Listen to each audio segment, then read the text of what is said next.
tout en prenant conscience de ce que représente l'ennemi invisible. Mais je pense que le travail est à faire. Il faut continuer, chacun de son côté. C'est comme jouer dans un orchestre. Quand on joue dans un orchestre, il ne faut pas s'attarder à regarder dans la partition de l'autre. Il faut rester concentré sur ce qu'on fait. Chacun de son côté doit faire son mouvement pour que vraiment l'harmonie reste et que ça règne. Donc pas une seule personne, mais je reste convaincu que la musique joue un rôle important même dans l'inconscient de l'autre. Ça veut dire que moi, j'ai rencontré des gens qui sont venus me parler de chansons que j'ai composées. L'anecdote de la drogue, que j'ai rencontré des gens en République dominicaine qui me disent, écoutez, nous avions écouté, nous sommes un couple et nous fumons beaucoup, nous utilisons beaucoup de drogue, etc. Nous avions écouté Décoller, eh bien, ça nous a interpellés. Nous, on a arrêté. Et je pense que ça peut exister. Je pense que, surtout en Haïti, dans un pays où pas seulement dans un pays, pas seulement en Haïti, surtout dans les pays comme je le signalais tout à l'heure, les grands nous. Dans les grands nous avons cette habitude orale. C'est-à-dire que l'oralité, c'est monnaie courante pour nous. Nous apprenons mieux, nous gardons mieux, nous transmettons mieux oralement. C'est pas une faute. C'est pas une faute. Nous sommes ouverts à tout, mais il faut comprendre que ça va plus vite. Donc, je pense que cette prise de conscience est importante et ça peut se faire via la musique. On peut beaucoup apprendre via la musique. Il faut savoir l'utiliser. Je pense que c'est un véhicule qu'on néglige d'ailleurs, je pense. On peut profiter longuement de la musique, apprendre en chanson. C'est important, c'est possible. Vous nous le disiez au début de cet entretien, 30 ans depuis que vous faites de la musique. Où puisez-vous cette énergie de continuer encore et encore? Parce qu'on sait que c'est pas toujours très facile, la vie d'artiste. C'est vrai. Et plein de choses. Je pense que l'entourage est pour beaucoup. L'entourage est pour beaucoup. Et puis, le sens d'observation.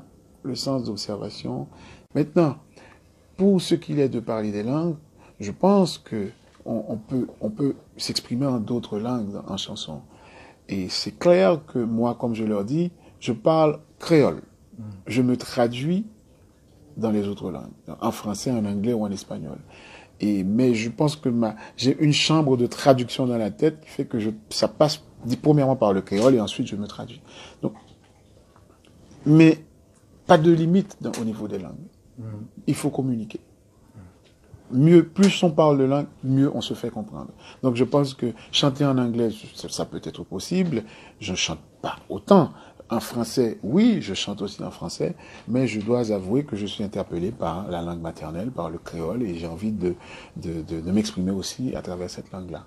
Alors, vous chantez à l'étranger, sur beaucoup de scènes. On parlait tout à l'heure de l'Olympia, également certainement aux États-Unis. Bien sûr. Et malgré tout, à vous entendre, on a l'impression que vous vous inspirez du quotidien haïtien comme si vous y viviez. Comment faites-vous? Mais je pense que j'y vis. Et dites-vous bien que le monde devient très petit avec la technologie et ce que nous utilisons comme élément maintenant. Absolument. Et quelque chose se produit maintenant là, en moins de 2 minutes, je suis au courant de ce qui se passe en Haïti et je suis atteint comme si j'étais en Haïti. Mais je dois avouer que je rentre souvent en Haïti. Donc, je veux dire, même quand j'entends ou je vois à la télé, mais je vais sur le terrain, je m'inspire de la réalité elle-même. Et Haïti reste encore pour moi ce tremplin, c'est mon monde d'inspiration. Et ça me parle. Et puis, au fil des temps, en visitant les autres pays, on se rend compte, mais finalement, parler d'Haïti, c'est aussi parler du Congo. C'est aussi parler je sais pas, du Togo, Bénin, etc.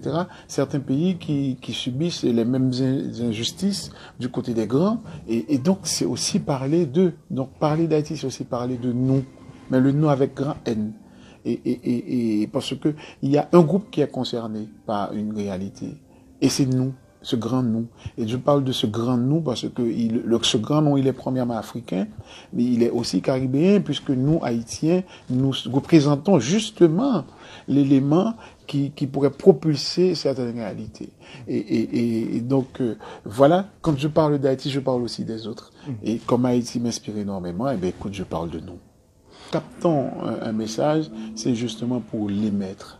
C'est parce que dans la totalité, celui qui émet l'émetteur, puisque nous sommes des capteurs. Bitova au basse, ce sont combien d'albums en 30 ans? J'en suis à mon 8e album. J'enregistre le 8e. Et j'ai eu Le Chant de Liberté, Si, et Pas Pressé, Planète Là, Qu'Imposer, un best-of, Futur, et là j'enregistre le 8e, voilà. En Guyane, il y a une communauté haïtienne très importante, comme c'est à l'image de la Guadeloupe, de la Martinique, Ouais. peut-être en nombre encore plus important en Guyane. On sait que vous avez chanté en Guyane, ça remonte à quelques années. Oui, ça remonte à au moins 8 ou 10 ans. Oui. Tout à fait. Et quel message aujourd'hui voudriez-vous adresser à cette communauté haïtienne qui s'intègre de plus en plus et qui moi c'est ce que j'ai dans la communauté guyanaise. Mais moi c'est ce que j'ai compris.